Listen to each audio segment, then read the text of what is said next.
2வது மாதத்துல கர்த்தரோடு பேசுவார்னு சொல்லி விசுவாசிக்கிறீங்க? சத்தமா சொல்லலாமா? இன்றைக்கு பேசுகிற வார்த்தையை உங்களுடைய ஆழ் மனதில் நீங்கள் பதித்து கொள்ளும்படி நான் கேட்கிறேன். ஏசாயா 65வது அதிகாரம், ஏசாயா 65 17 முதல் 19 வசனம் வரைக்கும் வாசிக்கலாம். இதோ நான் புதிய வானத்தையும் சிருஷ்டிக்கிறேன், தோன்றுவதும் இல்லை. நான் சிருஷ்டிக்கிறதுனாலே இதோ எருசலேமை களி கூறுதலாகவும் மகிழ்ச்சியாகவும் சிருஷ்டிக்கிறேன். களி கூர்ந்து என் ஜனத்தின் மேல் மகிழ்ச்சியாயிருப்பேன். அழுகையின் சத்தமும் கூக்குரலின் சத்தமும் அதில் கேட்கப்படுவதில்லை. அல்லேலூயா. எத்தனை பேருக்கு மகிழ்ச்சி வேணும்? எத்தனை பேருக்கு சமாதானமும் சந்தோஷமும் வேண்டும்? அல்லேலூயா. சரி, இப்போ எனக்கு புரிஞ்சு போச்சு நீங்க இன்னும் தெளிவில்லாதவர்களாக இருக்கிறீர்கள் என்று. அல்லேலூயா. திருநெல்வேலிக்கு அல்வா வேணுமா சொல்லுங்க, அப்படி சொல்லுவாங்க. திருநெல்வேலிக்கு அல்வாவான்னு கேட்ட. ஆண்டவர் உங்களை எப்படி சிருஷ்டித்திருக்கிறார்? வசனத்தை வாசிச்சு பாருங்க. ஆண்டவர் உங்களை எப்படி சிருஷ்டித்திருக்கிறாரு? 65:18 வசனம். இதோ எருசலேமை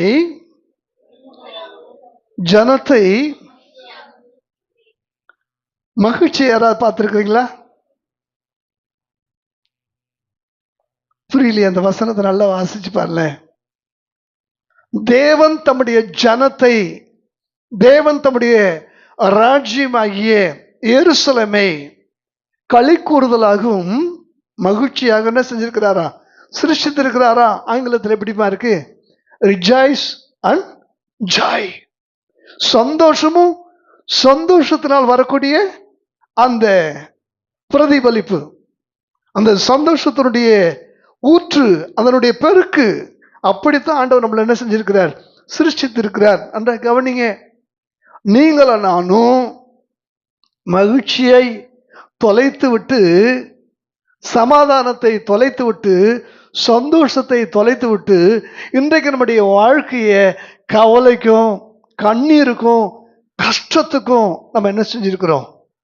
விற்று போட்டு விட்டோம். எதற்கெடுத்தாலும் கவலை, எப்ப பார்த்தாலும் புலம்பல். அது இல்லை, இது இல்லை, இது ஆகாது, அது அவ்வளவுதான், இது முடிஞ்சு போச்சு, இது அவ்வளவு. இப்படி ஒவ்வொன்றுக்கும் நம்ம என்ன செய்யறோம்? இன்றைக்கு ஆண்டவர் சொல்றாரு, ரொம்ப நேரம் உங்களோட நான் பேச மாட்டேன், வெறும் ஆண்டோடைய வசனத்தை மட்டும் உங்களுக்கு நான் காண்பித்து கொடுக்க விரும்புகிறேன்.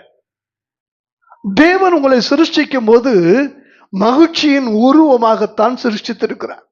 களி கூறுதலாகத்தான் ஆண்டவர் உங்களை என்ன செஞ்சிருக்கிறார்? உருவாக்கி இருக்கிறார். அப்படி மகிழ்ச்சியின் உருவமாக உருவாக்கப்பட்டதான உங்களை மரணம் ஆண்டு கொண்டது. ஆதியாகமத்துல பார்த்தீங்கன்னா, இதை புசிக்கும் நாளிலே சாகவே சாவாய். அங்கு நடந்த அந்த மரணம் உயிருக்கு வந்த பிரிவு அல்ல, மகிழ்ச்சிக்கு வந்த பிரிவு. மகிழ்ச்சியின் மரணம். நல்லா சொல்லுங்க. ஆதியாகமம் அந்த 3வது அதிகாரத்துல நடந்த மரணம் மகிழ்ச்சியின் மரணம். அது வரைக்கும் அழுகை இல்லை, அது வரைக்கும் வேர்வை இல்லை, அது வரைக்கும் கஷ்டம் இல்லை. ஆண்டோடைய வார்த்தை சொல்லுது, நீ நிலத்துல வேர்வை சிந்தி என்ன செய்வேன்? வாசிச்சு பாருங்க. ஆதியாகமம் 3வது அதிகாரம் 21 நினைக்கிற வாசிங்க. ஆதியாகமம் 3வது அதிகாரம்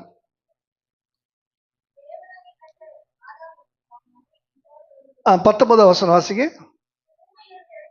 நீ பூமியிலிருந்து எடுக்கப்பட்டபடியால் முகத்தின் வேர்வையால் அழகா நீங்க எப்படி ஆகார புசிப்பாய்? ரொம்ப கஷ்டம், சாப்பிட்றதுக்கு ரொம்ப கஷ்டம். நவீன காலகட்டங்களில் கூட இன்றைக்கு கவனிச்சு பாருங்க, நீங்கள் அதிகாலையில் எழுந்து நேரப்பட்ட வேலையில தரித்து வருத்தத்தின் எப்போவாது நம்ம சாப்பிட்டு சந்தோஷமா சாப்பிட முடிஞ்சிருக்கா சொல்லுங்க? சாப்பிடும் போது சில பேருக்கு ஒரு பிரச்சனை வரும், இல்லைன்னா சாப்பிடும் போது சிலருக்கு ஒரு ஃபோன் கால் என்ன செய்யும் வரும். சாப்பாட்டை கூட நிம்மதியாக என்ன செய்ய முடியாது, சாப்பாட்டிலேயே கை கழுவிட்டு எழுப்பக்கூடிய சூழ்நிலைகள்லாம் நம்முடைய வாழ்க்கையில் என்ன செஞ்சிருக்கு, வந்திருக்கா இல்லையா? பாருங்க, வசனம் சொல்லுது, நீ வேர்வை கவனிச்சு பாருல, முகத்தின் வேர்வையால் ஆகாரம் புசிப்பாய். அப்ப சாப்பாட்டுக்கு என்ன தேவையில்ல? நல்லா சொல்லுங்க. உப்பு தேவையில்ல. கரெக்டா குளோரி சொல்லிச்சு. தண்ணி தேவையில்ல, உப்பு தேவையில்ல. சூடு சொரணை எல்லாமே அதுல என்ன செஞ்சிருக்கோம், உப்பு போட்டு சாப்பிட்டவங்க, நல்ல உழைச்சி சாப்பிட்றவங்கன்னு சொல்லுவாங்க. கவனிச்சுப்பாரு. ஆனா உழைச்சி சாப்பிட்றது இல்ல, தேவனை விட்டு பிரிந்து கஷ்டத்தின் மத்தியில மகிழ்ச்சியின் மரணத்துல வாழ்கிறதான ஒரு வாழ்க்கை. நல்லா கவனிச்சு பாருங்களேன். ஜீவனிலே ஒரு வாழ்வு இருந்தது, அது ஏதேனிலே இருந்தது. ஏதேனுக்கு வெளியிலே மகிழ்ச்சியின் மரணத்துல ஒரு வாழ்வு, மரணத்துல ஒரு வாழ்வு. மரணத்துல வாழக்கூடிய வாழ்வுல ஒவ்வொரு நாளும் ஏதாவது ஒண்ணு போனா ஒண்ணு என்ன செஞ்சுட்டே இருக்குது, வந்துட்டே இருக்கு. நீ ஆண்டவர் சொல்றாரு, நான் உன்னை சிருஷ்டித்த நாளை நீ திரும்பிப்பார். நான் உன்னை சிருஷ்டித்த நாளை நீ திரும்பிப்பார். உன்னை மகிழ்ச்சிக்காக இயங்குகிற நிலையிலே நான் படைக்கவில்லை. களி கூறுதலை எதிர்பார்க்கிற நிலையில நான் உன்னை படைக்கல. உன்னை மகிழ்ச்சியாகவே தான் படைத்தேன். உன்னை களி கூறுதலாகத்தான் படைத்தேன். நீதான் மகிழ்ச்சி, நீதான் சந்தோஷம், நீதான் இந்த உலகத்தினுடைய பண்டிகை, நீதான் எல்லாருக்கும் விழா. அப்படித்தான் உன்னை படைச்சேன். ஆனா இன்னைக்கு நீ எதை தேடிட்டு இருக்கிற? அல்லேலூயா. தொழில்நுட்ப கோளாறு, மேனுஃபேக்சரிங் டிஃபெக்ட் நம்முடைய வாழ்க்கையில நிகழ்ந்து விட்டது.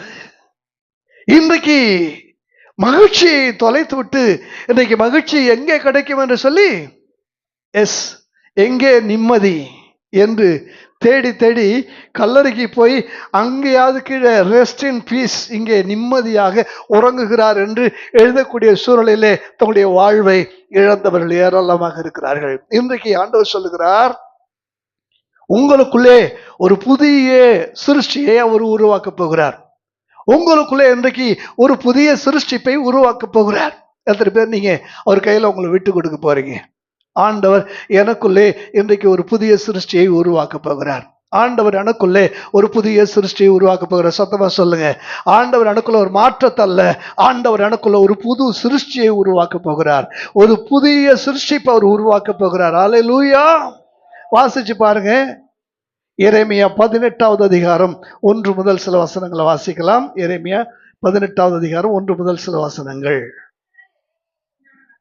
கர்த்தரால் எரேமியாவுக்கு உண்டான வசனம், நீ எழுந்து குயவன் வீட்டுக்கு போ, அங்கே என் வார்த்தைகளை தெரிவிப்பேன் என்றார். அப்படியே நான் குயவன் வீட்டிற்கு போனேன். திரிகையினாலே வனைந்து கொண்டிருந்தான். மண்பாண்டம் அவன் கையிலே கெட்டு போயிற்று. அப்பொழுது அதை துருத்தமாய் செய்யும்படிக்கு தன் பார்வைக்கு சரியாய் கண்டபடி குயவன் அதை திரும்ப வேறே பாண்டமாக வனைந்தான்.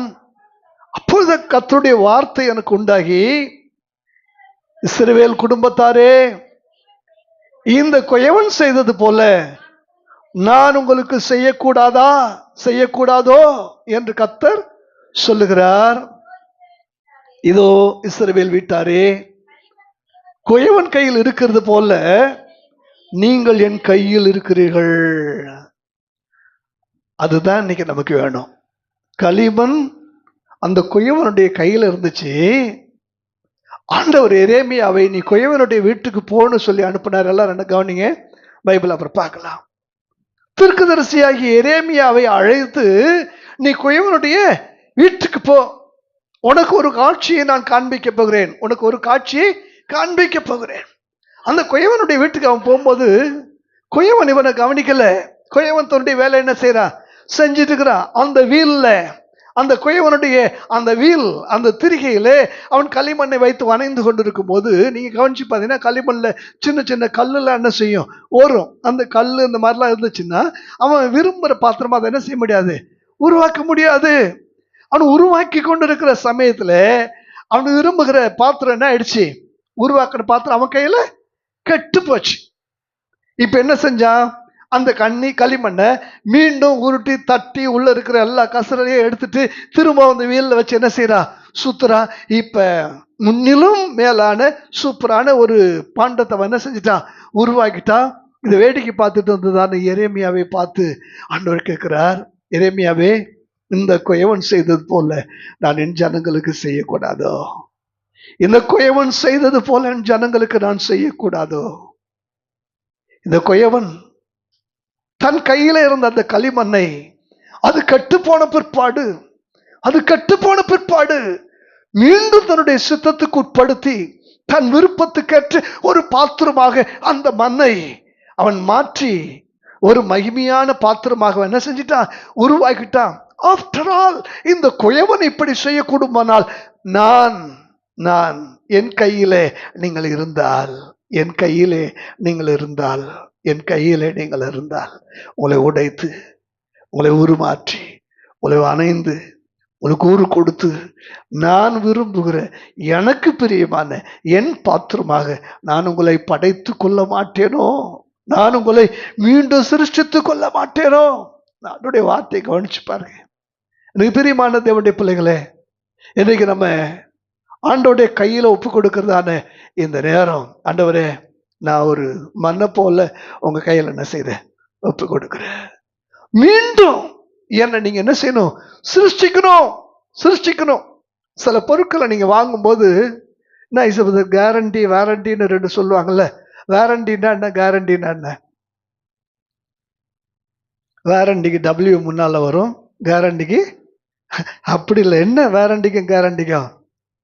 வாரண்டின்னா ஏதாவது ரிப்பேர் ஆச்சுன்னா அந்த பொருள் மட்டும் என்ன செய்வாங்க, மாற்றி கொடுப்பாங்க. சர்வீஸ் சார்ஜ் ஃப்ரீ, நீங்கள் அதுக்குண்டான அமௌண்ட்டை மட்டும் என்ன செய்யணும். ஆனால் கேரண்டின்னா ரீப்ளேஸ், அப்படியே வேற ஒன்று என்ன செஞ்சிருவாங்க, திருப்பி கொடுத்துருவாங்க. இன்றைக்கு ஆண்டவர் சொல்றாரு, கேரண்டியா சொல்றாரு, இங்க இருந்து போகும்போது உங்களுக்குள்ள இருக்கிற எல்லா விதமான கடந்த கால அனுபவத்தை ரீப்ளேஸ்மெண்ட் பண்ணிட்டு ஒரு புதிய சிருஷ்டியாக கர்த்தர் உங்களுக்குள்ளே அனுப்ப விரும்புகிறார். அல்லேலூயா. நீ ஏசாயா 65வது அதிகாரத்தை மீண்டும் எடுத்துக்கொள்ளலாம். ஏசாயா 65வது அதிகாரம் 17வது வசனத்தினுடைய கடைசி வார்த்தை, மனதிலே தோன்றுவதல்ல. அல்லேலூயா. பிரச்சனை எங்கதான் ஆரம்பிக்குது? அல்ல சொல்லுங்க, பிரச்சனை மனசுல ஆரம்பிக்குது. நீங்க ஆண்டவர் சொல்றாரு, உன் மனசுல ஒண்ணு தெரிஞ்சுக்கோ, நீ சிருஷ்டிக்கப்பட்டதே மகிழ்ச்சியாகத்தான். நீ சிருஷ்டிக்கப்பட்டதே மகிழ்ச்சி, வேற யாரும் இல்ல. மகிழ்ச்சி யார் தான்? நீதான். மகிழ்ச்சிக்கு ஒரு உருவம் இருக்கு, மகிழ்ச்சிக்கு ஒரு பேர் இருக்குது, மகிழ்ச்சிக்கு ஒரு மகிமை இருக்கு. அந்த மகிழ்ச்சி நீதான் என்று சொல்லுகிறார். அல்லேலூயா. மகிழ்ச்சியே இன்றைக்கு எதை தேடிட்டு இருக்குது? மகிழ்ச்சியே தேடுது. புண்பட்ட மனச எதையோ வச்சு ஆத்திரம்லாம் என்ன செய்யறாங்க, சொல்லிட்டு இருக்காங்க. நீ மகிழ்ச்சி எங்கேயோ போன மகிழ்ச்சி கிடைக்கும்னு சொல்லி என்ன செஞ்சுட்டு இருக்கிறாங்க. அல்லேலூயா. மகிழ்ச்சி எங்க கிடைக்கும்? நீங்க தான் இந்த உலகத்துடைய மகிழ்ச்சி. நீங்க தான் ஆண்டவருக்கே மகிழ்ச்சியா. நீங்க வாசிச்சு பாருங்க, அந்த 65வது அதிகாரத்துல 19வது வசனம் வாசிங்க.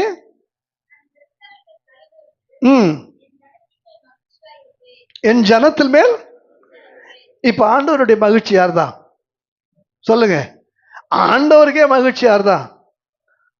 அப்ப ஆண்டவருக்கே மகிழ்ச்சியா இருக்கக்கூடிய நீங்க எதை தேடிட்டு இருக்கிறீங்க? ஒரு பாவி மனம் திரும்பி மனதுல நான் படைக்கப்பட்டது மகிழ்ச்சியாகத்தான் படைக்கப்பட்டேன் என்று அவன் உணர்கிற அந்த தருணத்துல பரலோகத்துல மிகுந்த சந்தோஷம் உண்டாகிறதா. ஒரு பாவி மனம் திரும்பும் போது பரலோகத்துல எப்படி மிகுந்த சந்தோஷம் உண்டாவது. இன்னைக்கு நான் சொல்றேன், உங்க மனசை இன்றைக்கு அவனுடைய சமூகத்தில் ஒப்பு கொடுங்க. உங்க மனசை நீங்க ஆழமா கவனிச்சு பாருங்க. எத்தனை பேர் மனசுல இருண்ட அறைகள் நிறைந்து இருக்கிறது? எத்தனை பேருடைய மனதை கனத்த நினைவுகள் நிறைத்திருக்கிறது? எத்தனை பேர் மனதை எதிர்பார்த்து கொடுக்காத இயக்கங்கள் நிறைத்திருக்கிறது? எத்தனை பேருடைய மனதை இன்னும் நிறைவேறாத ஆசைகள் நிறைத்திருக்கிறது? யோசிச்சு பாருங்க. நம்முடைய மனசை கொஞ்சம் பாருங்க. மனசே ஒன்றை நீ நினைச்சிக்கோ, ஆண்டவர் உன்னை உண்டாக்குனது எதுக்காக தான்? மகிழ்ச்சிக்காக அல்ல, மகிழ்ச்சியாகத்தான் உன்னை உண்டாக்கி இருக்கிற. எல்லாருடைய மகிழ்ச்சி யார் தான்? சொல்லுங்க. எல்லாருடைய மகிழ்ச்சியும் நீங்க தான். ஆனா எல்லாருடைய மகிழ்ச்சியும் நீங்க தான்றத நீங்க மறந்து, பிசாசு நம்ம தலை மேல பாவத்தையும், பாவத்தினால் உண்டாகிற பாரத்தையும், அதனாலே வந்ததான கவலை, கண்ணீர், நஷ்டம் எல்லாவற்றையும் மேல என்ன செஞ்சிட்டான்?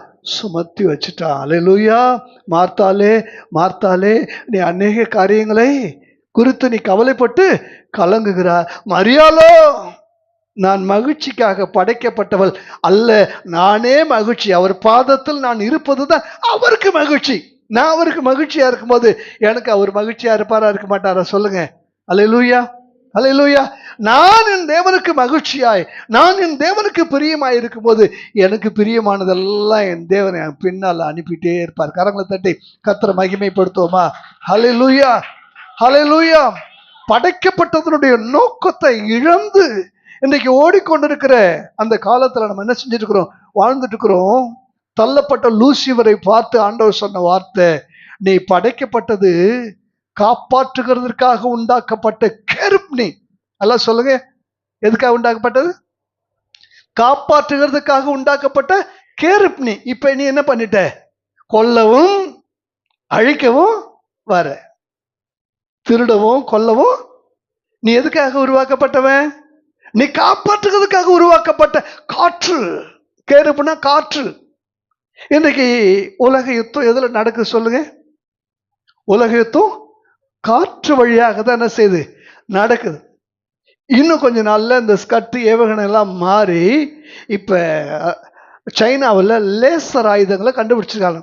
சும்மா ஃபியூல போட்டுட்டு வண்டியை ஸ்டார்ட் பண்ணிட்டு அப்படியே மேலே போய் சர்ன்னு போட்டு அப்படியே மக்களை பயமுறுத்தி கொள்றது கிடையாது. ஒரு செகண்ட் அப்படியே லைட்டிங். அந்த லேசர் யுத்தம் என்ன செஞ்சுட்டு இருக்குது? வந்துட்டு இருக்குது. இப்ப ஏஐ அப்படின்னா என்ன அர்த்தம்? ஆர்டிபிஷியல் இன்டெலிஜென்ஸ், செயற்கை நுண்ணறிவுன்னு சொல்றோம். இப்ப ஏஐ போய் இப்ப ஏஜிஐ, ஆர்டிபிஷியல் ஜெனரேட் இன்டெலிஜென்ஸ், அது வந்துருச்சு. இப்ப தானே யோசிக்கக்கூடிய நுண்ணறிவு இயந்திரங்கள் வந்துருச்சு. அடுத்தது ஏஎஸ்ஐ, அதுவே தனக்கு ப்ரோக்ராம் பண்ணிக்கும். மனுஷனே தேவையில்லை, மனுஷனே தேவையில்லை நிலையில எல்லாமே போயிடுச்சு. இன்றைக்கு உங்களை பார்த்து ஆண்டவர் சொல்றாரு, இதுக்கெல்லாம் காரணம் என்ன தெரியுமா? அறிவு படிச்சவங்கிட்ட இருக்கு, ஞானம் படைச்சவர்கிட்ட இருக்கு. நல்லா சொல்லுங்க. அறிவு படிச்சவங்கிட்ட இருக்கு, ஞானம் படைச்சவர்கிட்ட இருக்கு. அந்த வார்த்தை எனக்கு ரொம்ப பிடிச்சிருந்துச்சு. ஞானம் இல்லாததுனால தான், ஞானம் இல்லாததுனால தான் இன்றைக்கு இப்படிப்பட்ட பிரச்சனைகள் எல்லாம் நம்ம என்ன செஞ்சிருக்கிறோம்? சந்திச்சிருக்கோம். ஞானம் என்பது அறிவுக்கும் புத்திக்கும் அப்பாற்பட்டு பரத்தினுடைய வெளிப்பாடாக கிடைக்கிற ஒன்று. இப்ப யோசிச்சு பாருல, அறிவு பெருக பெருக பெருக மனுஷன் இப்ப என்ன செஞ்சிட்டான்? நல்ல தலை நிமிர்ந்து சொல்றான், நாகரிகம்ன்றான், கலாச்சாரம்ன்றான், படிப்புன்றான், எம்ஏ எம்ஃபில் என்னென்னமோ சொல்லி இன்னைக்கு உயர்ந்த பெரிய பெரிய படிப்பு. இன்னைக்கு மனுஷனை தலை நிமிர்ந்து வாழ வச்சது எது? படிப்புன்னு உலகம் சொல்லுது.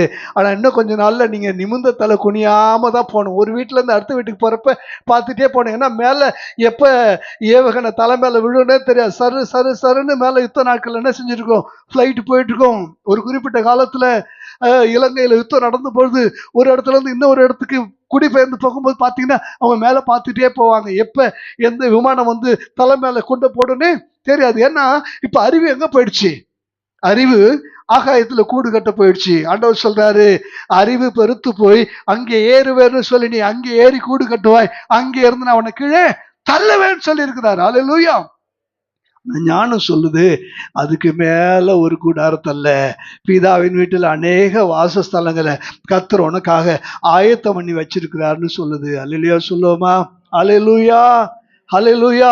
இன்னைக்கு ஒரு புது மனசு, இன்னைக்கு ஒரு புது சிருஷ்டிப்பை கர்த்தர் நமக்குள்ள என்ன செய்ய போறார்? உருவாக்க போகிறார். அல்லேலூயா. எப்படி காப்பாற்றுகிறதுக்காக உண்டாக்குன அந்த கேருப் இன்றைக்கு அழிக்கிறதாக மாறி போனதோ, அது போலவே மகிழ்ச்சியாக உண்டாக்கப்பட்டதான நாம் மகிழ்ச்சியின் மரணத்தை அடைந்தவளாய், மகிழ்ச்சியே இல்லாதபடிக்கு இந்த பூமியில ஒரு வாழ்க்கை என்ன செஞ்சிருக்கிறோம்? வாழ்ந்துட்டு இருக்கோம். நீங்க ஆண்டவர் சொல்றார், என் மகிழ்ச்சி நீதான். அல்லேலூயா. என் மகிழ்ச்சி நீதான், என் புகழ்ச்சி நீதான், என் கீர்த்தி நீதான். என் மகிமையின் புகழ்ச்சிக்காக, கீர்த்தியும் புகழ்ச்சியுமாக நான் இந்த உலகத்துல உன்னை வச்சிருக்கிறேன்னு சொல்லி கர்த்தர் சொல்ல. கரங்களை தட்டி கத்திருக்கிறான்னு சொல்லுவோமா? ஹல்லேலூயா, ஹல்லேலூயா. எத்தனை பேர் சந்தோஷமா இருக்கிறீங்க? குயவனுடைய கையில ஆண்டவர் நம்மளை எப்படி வச்சிருக்கிறார்? களிமண்ணா வச்சிருக்கிறார். வாசிச்சு பாருங்க. ரோமர் 12வது அதிகாரம் 1வது வசனம், இன்னொரு மத்தேயு 4வது அதிகாரம் 17வது வசனம்.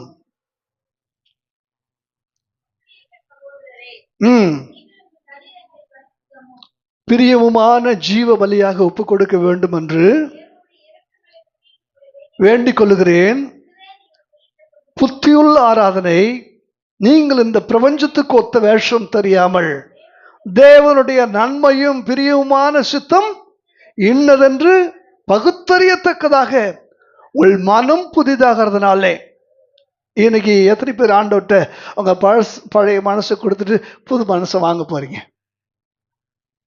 ஹலோ, உங்களை பார்த்தா கேட்குறேன். உங்க பழைய மனசுல நிறைய கசப்பு, வெறுப்பு, காயங்கள், மன்னிக்க முடியாத நபர்கள், மீண்டும் உறவு பாராட்ட முடியாத உறவுகள் இருக்கா இல்லையா? இன்னைக்கு ஆண்டவர் கேட்கிறார், உன் மனசுல ஒரு மாற்றம். இன்னொருத்தங்க வாசிங்க, மத்தேயு 4:17.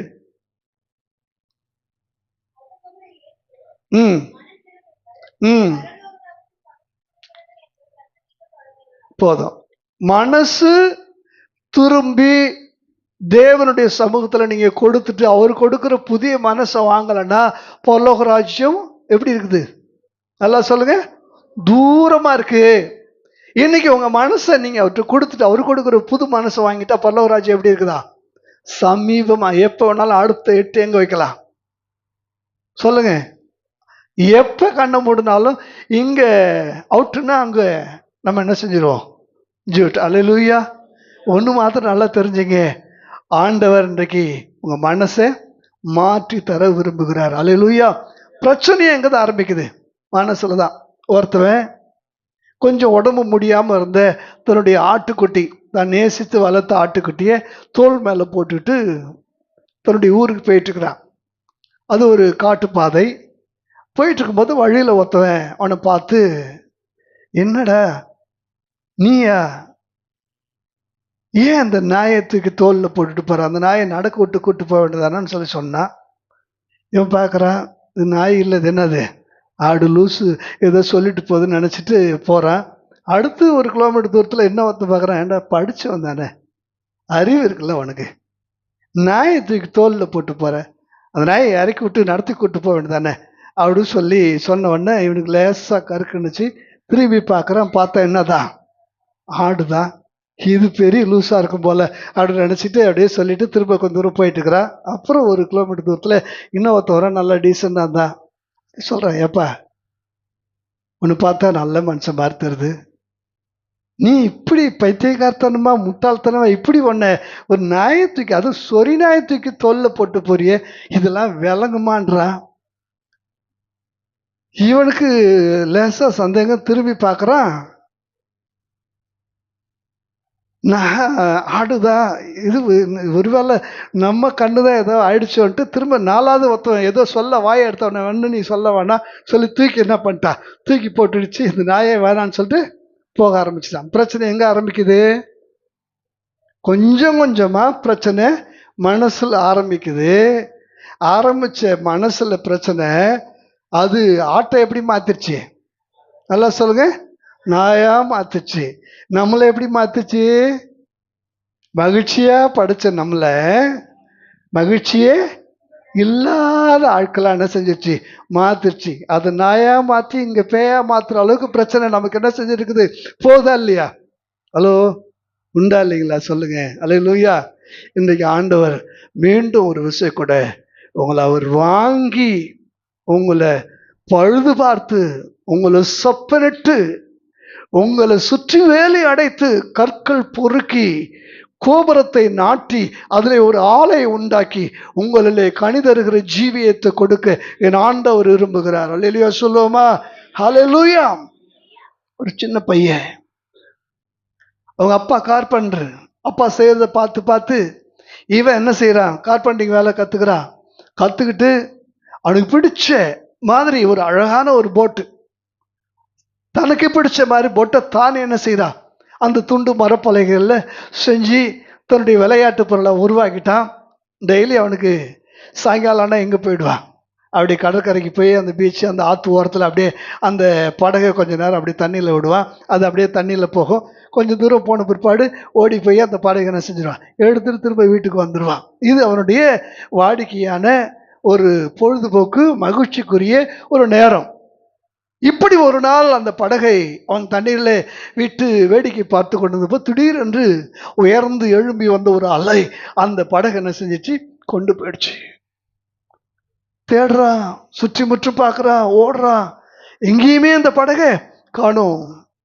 தான் நேசித்து விரும்பி தன்னுடைய கற்பனையில் இருந்த அந்த ஒரு படகை தானே செதுக்கியவன், தனக்காக வைத்துக் கொண்டு அதுதான் தன் உலகம் என்று இருந்தவன் இப்போது படகு இல்லாம எங்க வர்றான், வீட்டுக்கு வருகிறான். துக்கம் மாறல. மீண்டும் என்றைக்காவது ஒரு நாள் அந்த படகு கண்ணுல சிக்கும் என்று சொல்லி தினந்தோறும் அந்த ஆற்றை போய் வெறுமையான பார்வையில் பார்த்து விட்டு வருவான். ஒரு நாள் அவர் இருந்த பக்கத்து ஊர்ல ஒரு பொருட்காட்சி நடந்தது. அந்த பொருட்காட்சிக்கு அவன் போயிருக்கிறான். போனா அந்த பொருட்காட்சியில இவனுடைய படகு விலைக்கு வைக்கப்பட்டிருக்கு. இவனுடைய படகு விற்பனைக்கு என்ன செய்யப்பட்டிருக்கு, வைக்கப்பட்டிருக்கு. போறான், ஐயா இது என்னுடைய படகு, கொஞ்ச நாட்களுக்கு முன்னாடி நான் இதை என்ன செஞ்சிட்டேன், தொலைச்சிட்டேன்றான்.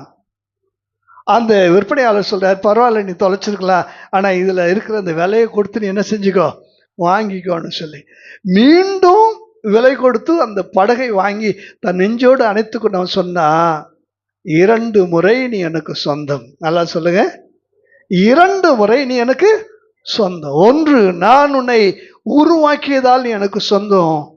மீண்டும் உன்னை விலை கொடுத்து வாங்கியதனால் சொந்தம் என்று அந்த படகை பார்த்தவன் சொன்னானா. இன்றைக்கு இந்த காரியம் நம்முடைய வாழ்க்கையில நடக்க போகிறது. ஆண்டவர் நம்ம ஒரு விசை ஒரு படைத்ததுனாலே நம்ம அவருக்கு சொந்தம். 2வது விசை இன்றைக்கு மீண்டும் நம்முடைய மனதை மாற்றி அவருடைய ரத்தத்தினாலே, கரையமாய் சுந்தப்பட்ட அந்த ரத்தத்தினாலே நம்மை கழுவி சுத்திகரித்து விலை கொடுத்து இன்றைக்கு வாங்கி கொண்டதுனாலே 2ஆம் விசையும் நம்ம அவருக்கு சொந்தமாக இருக்கிறோம். அல்லேலூயா சொல்லுவோமா? ஹல்லேலூயா. எத்தனை பேர் சந்தோஷமா இருக்கிறீங்க? ஹல்லேலூயா, ஹல்லேலூயா. மகிழ்ச்சியா இருக்கிறீங்களா? சொல்லுங்க, எத்தனை பேர் மகிழ்ச்சியா இருக்கிறீங்க? ஹல்லேலூயா. கவலைப்படாதீங்க, கவலைப்படாதீங்க. 2 பேர் இயேசுவை பார்த்து கேட்டுக்கிறாங்க, ஆண்டவரே நாங்கள் மடிந்து போகிறோமுக்கு கவலை இல்லையான்னு சொல்லி மார்க் 8:34 சிஷ்யர்கள் கேட்குறாங்க. அதே போல லூக்கா 10:40 மார்த்தாள் கேட்குறா, நான் தனியா வேலை செய்கிறேன், உங்களுக்கு கொஞ்சம் கூட கவலை இல்லையான்னு கேட்குறாங்க. இன்னைக்கு ஒன்று தெரிஞ்சுங்க, நீங்க தான் மகிழ்ச்சி.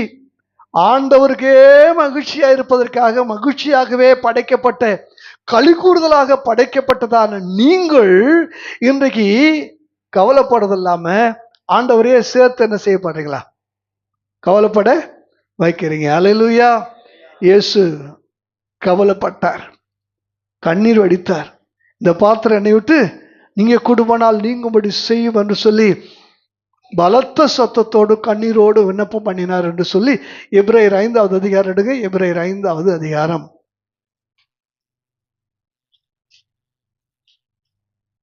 7வது வசனம் வாசிங்க.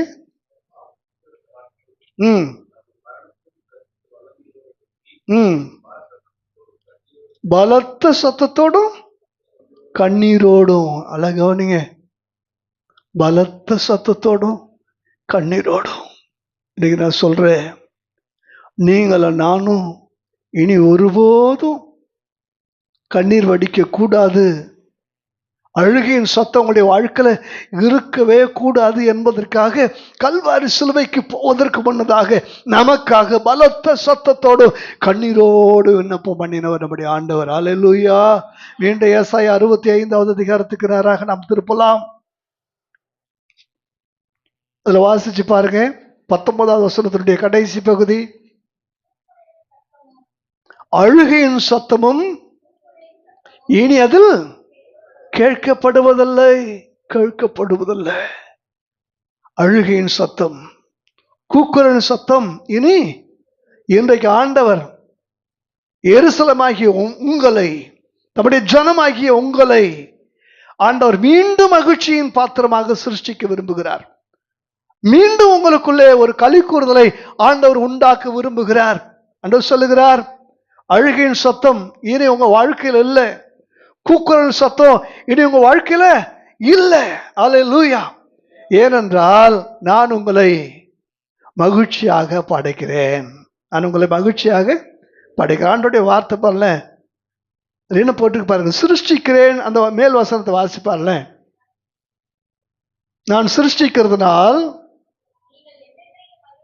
நீங்கள் என்றென்றைக்கும், நான் சிருஷ்டிக்கிறதுனால், இன்றைக்கு ஆண்டவர் சொல்றார், நான் சிருஷ்டிக்கிறதுனால்.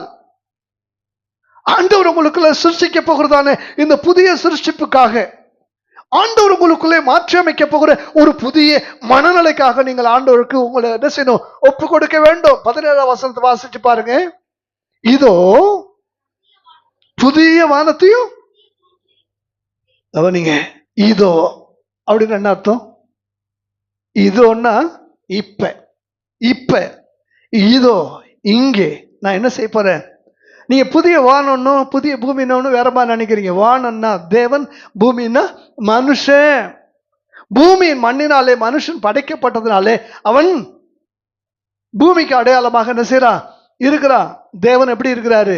தேவன் வானத்துக்கு அடையாளமா இருக்கிறேன். இதோ நான் புதிய வானத்தை, ஒரு புதிய பூமியை, இது வரைக்கும் இல்லாத தேவன், நான் எரிச்சல் உள்ள தேவன், நான் பட்சிக்கிற அக்னி, நான் கோபம் கொள்கிற தேவன். ஆனா இனி அப்படி அல்ல. மனதுருகிற தேவன், உன்மேல் கிருபை பாராட்டுகிற தேவன், இரக்கத்தில் ஐஸ்வர்யம் உள்ள தேவன். உன்னை எனக்காக மீண்டும் விதைக்க போகிறேன். உன்னை எனக்காக மீண்டும் புது சிருஷ்டியாக சிருஷ்டித்துக் கொள்ள போகிறேன். நீ இன்றைக்கு சிருஷ்டிக்கப்படுகிறதான அந்த சிருஷ்டிப்பினாலே இனி என்றைக்கு ஒன்னில் அழுக இல்லை, இனி என்றைக்கு ஒன்னில் என்ன இல்லை, கூக்குரல் இல்லை. எழும்போமா தேவ சமூகத்துல. எனக்கு பிரியமான தேவ பிள்ளைகளே, ஒரு புது சிருஷ்டிப்பு. ஆண்டவர் உங்களை வெளிச்சமா சிருஷ்டித்தார். ஆனா எபேசியர் 5:8 பாத்தீங்கன்னா, நீங்கள் முற்காலத்துல அந்தகாரமாயிருந்தீர்கள். அந்தகாரமாகவே பிசாசு மாத்திட்டான். கடந்த வாரம் நான் சொல்லியிருந்தேன், ஈவினிங் அந்த இரவு தொடங்குகிறதான நேரம் 6 3 வரை இருளிலிருந்து காரிருளுக்கு செல்லுகிற பயண நேரம். 3 6 வரை வெளிச்சத்திலிருந்து பிரகாசத்துக்கு நேராக நாம் பிரவேசிக்கிறதான நேரம். முன்னே நீங்கள் அந்தகாரமா இருந்தீங்க, கொஞ்சம் கொஞ்சமா பிசாசு நம்ம இருளா மாத்திட்டான்.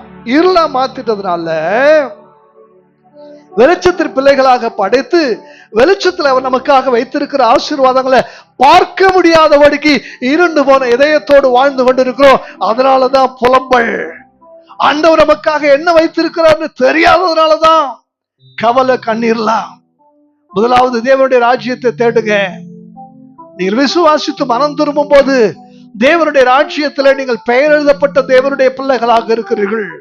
தேவனுடைய ராஜ்யத்துல உங்களுக்கு சலுகைகளும் உரிமைகளும் வழங்கப்பட்டிருக்கிறது. தேவனுடைய ராஜ்யத்துல தேவனுடைய பிள்ளைகள் என்கிற அந்தஸ்து, மேன்மை உங்களுக்கு வழங்கப்பட்டிருக்கிறது. அது உங்களுக்கு தெரியாதபடிக்கு, உங்கள் கண்கள் பிரகாசமா இராதபடிக்கு, அதை பார்க்க முடியாதபடிக்கு அடர்த்தியான இருளுக்குள்ளே கொண்டு போய் உங்களை குருடாக்க பிசாசு நினைக்கிறான். இன்றைக்கு ஹல்லேலூயா, thank you Jesus, thank you Lord, thank you Lord.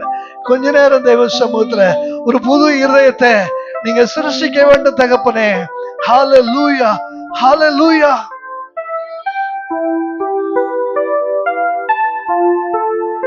ஆண்டவரே,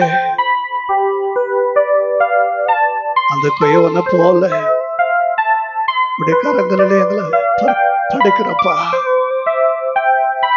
கண்களை மூடி இருக்கும்போது எரேமியாவுக்கு காட்டப்பட்ட அந்த காட்சி, தன் கையிலே கட்டு போன அந்த களிமண்ணை அவன் வீசி எறிந்து விடவில்லை, மீண்டும் ஒரு மகிமையான பாத்திரமாக அவன் உருவாக்கி முடித்தானே.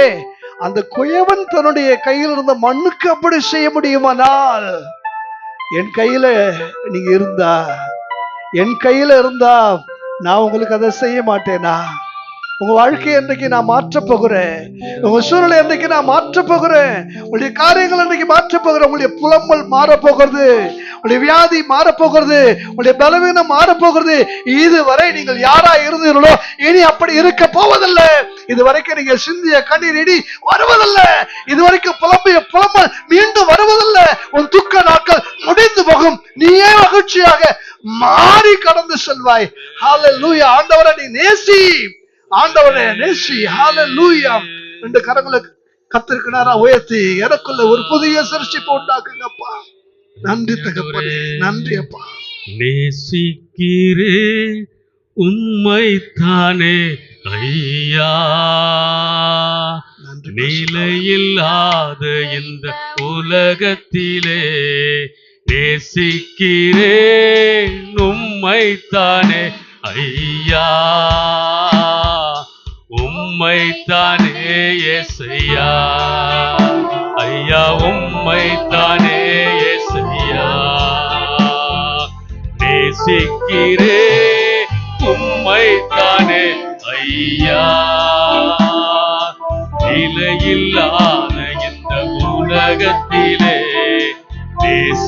நேசிக்கிறேன் உம்மைத்தானே ஐயா, உம்மைத்தானே யேசையா, ஐயா உம்மைத்தானே யேசையா. ஒவ்வொரு நாளும் எனது கண்முன் உம்மைத்தான் நிறுத்தியுள்ளே, ஒவ்வொரு நாளும் எனது கண்முன் உம்மைத்தான் நிறுத்தியுள்ளே, வலப்பக்கத்தில் இருப்பதனால், வலப்பக்கத்தில் நீர் இருப்பதனால் அசைக்கப்படுவதில்லை, நான் அசைக்கப்படுவதில்லை. நேசிக்கிறேன் உம்மைத்தானே ஐயா, நிலையில்லாத இந்த உலகத்திலே நேசிக்கிறேன் உம்மைத்தானே ஐயா, உம்மைத்தானே யேசையா, ஐயா உம்மைத்தானே யேசையா. ரெண்டு கரங்களை கர்த்தருக்கு நேரா உயர்த்தி உள்ளத்தின் ஆழத்தில் சொல்லுவோமா. நேசிக்கிறேன் உம்மைத்தானே ஐயா, உம்மைத்தானே யேசையா, ஐயா உம்மைத்தானே, ஐயா உம்மைத்தானே யேசையா, நிலையில்லாத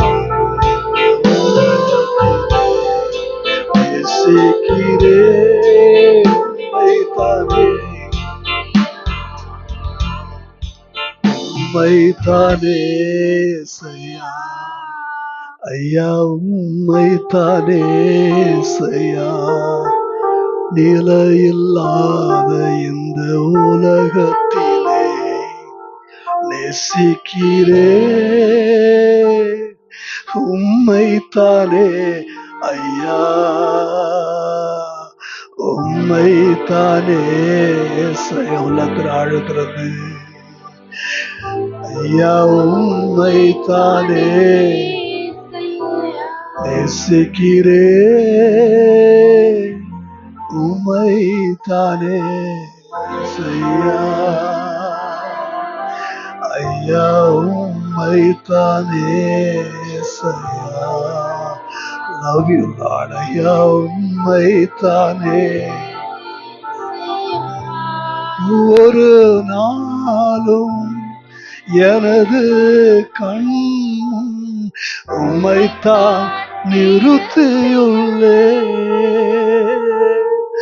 ஒரு நாளும் எனது கண்முன் உம்மைத்தான் நிறுத்தியுள்ளே, வலப்பக்கத்தில் நீர் இருப்பதனால் அசைக்கப்படுவதில்லை. என் வலப்பக்கத்தில் நீர் இருப்பதனால் அசைக்கப்படுவதில்லை. நான் அசைக்கப்படுவதில்லை. நான் அசைக்க நேசிக்கிறேன் உம்மைத்தானே ஐயா, உம்மைத்தானே இயேசையா, ஐயா உம்மைத்தானே இயேசையா. நல்ல தகப்பனே, பிள்ளைகளுடைய கருத்துல நான் ஒப்பு கொடுக்கிறையா. எஸ், கல்லான இதயத்தை எடுத்து சதையான இதயத்தை கொடுப்பேன்னு சொன்னீரே தகப்பனே. எஸ், புதிய இதயம் தாங்க, புதிய மனம் தாங்க. மனம் புதிதாகிறதுனாலே உனக்கு பிரியமான ஜீவ பலிகளாக பலிபீடத்துல எங்களை கிடத்த எங்களுக்கு அர்ப்பணம் தாங்கப்பா. கொய்யவன் கையில் இருக்கிற களிமண்ணை போல, எஸ் லார்ட், அந்த திரிகையில இருக்கிற களிமண்ணை போல எங்களை மாற்றி ஆண்டவரே உனக்கு பிரியமான பாத்திரமாக உருவாக்கும்படி நான் செபிக்கிறப்பா. எஸ் எஸ் எனக்கு அருமையான தேவப்பிள்ளே, நீ சிருஷ்டிக்கப்பட்ட நோக்கம் ஒன்று, ஆனா இன்றைக்கு நோக்கம் மறந்து நீ வாழ்ந்து கொண்டிருக்கிறாய். நீ சிருஷ்டிக்கப்பட்ட நோக்கம் ஒன்று, நோக்கத்தை இழந்து வாழ்ந்து கொண்டிருக்கிறாய். எஸ், நீ யார்? எதற்காக பிடிக்கப்பட்டாய்? நீ பிடிக்கப்பட்ட, நீ அழைக்கப்பட்ட அழைப்புக்கு நேராய், நீ தெரிந்து கொள்ளப்பட்ட தெரிந்து கொள்ளுதலுக்கு நேராய் தேவன் உன்னை ஏன் ரட்சித்தார்? ரட்சிக்கப்பட்ட பிற்பாடு உன்னுடைய வாழ்க்கையில என்ன மாற்றம் நிகழ்ந்திருக்கிறது? என் ஆண்டவருக்காக நீ என்ன செய்து கொண்டிருக்கிறாய்? ஒரு விஷயம் நீ யோசித்து பார். மோசே அழைத்த தேவன் மோசையோடு பேசினார். அவனை கொண்டு செய்ய வேண்டிய காரியங்களை, ஊழியத்தை பற்றி அவனுக்கு தெளிவா காண்பித்தார். ஆனா அவனும் தேவ பர்வதத்தை விட்டு கிளம்பல. நீங்க வீட்டுக்கு போன பிற்பாடு வாசித்து பாருங்க. ஆரோன் வந்து சேர்கிற வரைக்கும் அவன் தேவ பர்வதத்துல தேவன் சந்தித்த இடத்தை விட்டு ஒரு அடி கூட எடுத்து வைக்கல. அங்கேயேதான் இருக்கிறான், அங்கேயேதான் இருக்கிறான். அதனாலதான் தேவன் அவனை கொல்ல பார்த்தார். தேவன் அவனை கொல்ல பார்த்தார். இன்னும் உன்னுடைய ஆவிக்குரிய வாழ்க்கையில ஒரு அடி கூட எடுத்து வைக்காம ரட்சிக்கப்பட்ட இடத்துலயே நீ நின்று கொண்டு இருக்கிற, மனம் திரும்புற இடத்துல நீ நின்று கொண்டு இருக்கிற. காலத்தை பார்த்தா போதகரா இருக்க வேண்டிய நீ பாலுங்கிற குழந்தையை போல இருக்கிற. ஆவிக்குரிய வாழ்க்கையில வளர்ச்சியை ஆண்டவர் எதிர்பார்க்கிறார். உனக்காக தேவன் வைத்திருக்கிற அந்த நோக்கத்தை நோக்கி நீ ஓட வேண்டும் என்று சொல்லி ஆண்டவர் எதிர்பார்த்து கொண்டிருக்கிறார். போல அழைத்து அன்றே அவன் கேட்ட கேள்வி, ஆண்டவரே நான் என்ன செய்ய சுத்தமா இருக்கிறேன்? சாமுவேல் தன்னை கூப்பிடுகிறது தேவன் என்று அறிந்த மாத்திரத்துல அவன் அன்றே கேட்ட ஒரு கேள்வி, ஆண்டவரே சொல்லும்படியேன் கேட்கிறேன். எஸ், இந்த கரங்களை கத்திற்கு நேரா உயர்த்தி சொல்லுங்கப்பா, என்ன சொன்னாலும் நான் கேட்கிறேன், என்ன சொன்னாலும் நான் கேட்கிறேன். வார்த்தைக்கு முன்னதாக தாழ்த்தி அர்ப்பணிக்கிற ஆண்டவரே என்று சொல்லி, தேங்க்யூ ஜீசஸ். எல்லாருடைய சார்பில் எல்லாரையும் தேவனுடைய கருத்துல ஒப்பு கொடுத்து திவ்ய ஜெபம் பண்ணுங்க. Thank you Lord. நன்றி பரிசுத்த ஆவியானவரே, நன்றியோடு உம்மை துதிக்கிறோம், நன்றியோடு உம்மை துதிக்கிறோம், நன்றியோடு உம்மை துதிக்கிறோம். நன்றி செலுத்துகிறப்பா. ஜீசஸ் ரிகதரலா ஷரதரலபா. அப்பா உமக்கு ஸ்தோத்திரம். நன்றி அப்பா, நன்றியோடு உம்மை துதிக்கிறையா. ஜீசஸ். Yes Lord. ஆமாப்பா. Yes Lord. Yes Lord. அப்பா உமக்கு ஸ்தோத்திரம். அப்பா, அப்பா உமக்கு ஸ்தோத்திரம். நன்றியோடு உம்மை துதிக்கிறையா. அப்பா உமக்கு ஸ்தோத்திரம். அப்பா உமக்கு ஸ்தோத்திரையா. ஜீசஸ். Thank you Jesus. நன்றி பரிசுத்த ஆவியானவரே, நன்றி அப்பா. Thank you Jesus, thank you Lord. ஆமாப்பா, எஸ் லார்ட், ஒப்பு கொடுக்கிறோம் தகப்பனே. எஸ் இருக்கிறோம் தகப்பனே, ஸ்தோத்திரம். தேங்க்யூ ஜீசஸ், உதவி செய்யுங்க தகப்பனே. எஸ் லார்ட், துணை தெரிவிறாக. எஸ், நீ ஒருபோது அழுகில் சொந்தல்லப்பா. எஸ் லார்ட், நன்றி நன்றி அப்பா. நன்றியோடு துதிக்கிறையா அப்பா. உமக்கு ஸ்தோத்திரம் அப்பா, உமக்கு ஸ்தோத்திரம் அப்பா, உமக்கு ஸ்தோத்திரம். S Lord,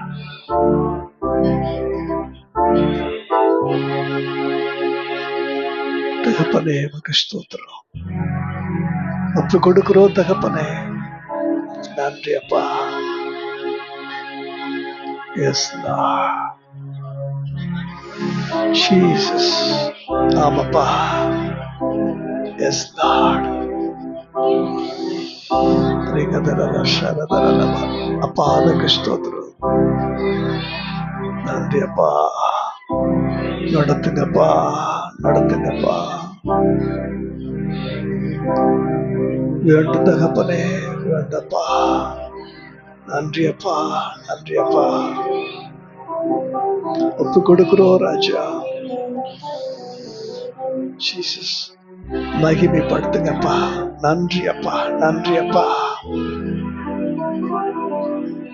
Jesus, thank you Lord. ஆமென், ஆமென். இந்த வண்ணமா நம்முடைய கண்களை திறந்து பாருங்களேன். எதிர்ப்பு சந்தோஷமா இருக்கிறீங்க. அல்லேலூயா. இந்த பிப்ரவரி மாசம் கொர மாசம் சொல்லுவாங்க. இது என்ன மாசம்? ஏன் மற்ற மாசம் மாதிரி இது நிறையவே இல்லை. 1-2 என்ன செய்யுது? குறையுது. 1-2 குறைஞ்சாலும் ஒண்ணுமே குறையாம இன்னைக்கு ஆண்டவர் நடத்த போறார். காருக்கு ஒரு பேர் இருக்கு தமிழ்ல, சொல்லுங்க. காருக்கு என்ன சொல்லுங்க தமிழ்ல? நல்லா சொல்லுங்க. மகிழுந்து. அது சில சமயத்துல பாத்தீங்கன்னா, நான் ஐசப்பில் ஆரம்ப நாட்கள்ல அங்கங்க தள்ளிட்டு போவோம் பாத்தீங்களா? அது எங்களை மகிழ்ச்சிக்காக நாங்க வாங்கிட்டு கடைசியில வழியில பிரச்சனையாயிடும். தள்ளி தள்ளி தள்ளி தள்ளி எங்களுக்கு கண்ணு வெளில வந்துடும், நாக்கு அப்படியே தோண்டு போயிடும். ரொம்ப கொடுமை. இந்த காட்சி ஆண்டவர் எனக்கு காண்பிச்சார். இந்த மாதிரிதான் நம்ம லைஃப்ல இன்னைக்கு நம்ம ஆண்டவருக்கு மகிழ்ந்து அவரை சுமக்கிற கழுதைகள், அவரை தரித்து கொள்ள வேண்டிய தேவனுடைய பிள்ளைகள். ஆனா இன்னைக்கு நம்மளை தள்ளி தள்ளி தள்ளி தள்ளி அவருக்கு என்ன ஆயிடுச்சு? ரொம்ப சிரமமாயிடுச்சு. ஆனா இன்னைக்கு புதிய இன்ஜின் மாற்றி புதிய ஒரு வாழ்க்கைய, புதிய மகிழ்ச்சியை ஆண்டவர் நமக்கு தந்து, இனி அழுகையின் சத்தம் இல்லாமல், கூக்குரல் சத்தம் இல்லாமல் ஆண்டவர் நம்ம நடத்த போகிறார். விசுவாசத்தோட நீங்க திருவந்தாராதல்ல கலந்து கொள்ளுங்க.